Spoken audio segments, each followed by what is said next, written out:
สวัสดีครับท่านผู้ชมที่เคารพรักหักแพงพบพ่อกันอีกแล้วกับผมซ่องบอนไซชาแนลว้าวเป็นภาษาย่อเมืองสกลนครละเบอกับผู้ข่านายบอนไซคนบ้านนอกศอกดำเฮ็ดนากินขุดดินโพนก้นกันแทนาขุดหัวเราเก่าหัวหยาขุดบ่ออกซอกบ่มาหาพ่อ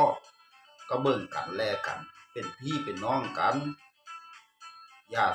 สู้พระโป่งลงลืมกันได้หัวหลายลักจังมันพี่น้องหลายสั้นจังนี้พี่น้องบ่มีก็หาคนนั้นคนนี้มาตื่มมาแถมเข้าไป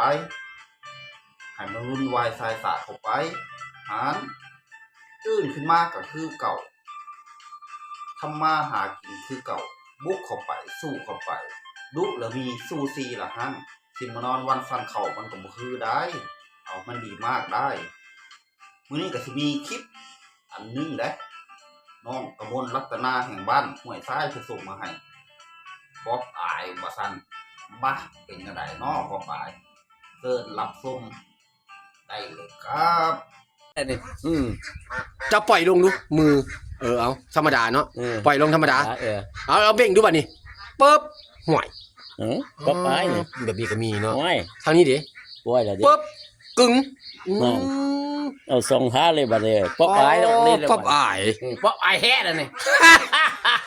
ไปบ่เก็บถ่ายไว้หัวควันกันเก็บไปออกคลิปเคยเบิ่งการ์ตูนตัวยังน้อยดอกป๊อบอายก็มีเนาะป๊อบอายแท้แล้วนี่ป๊อบอายแท้แล้วนี่ขอจับนี่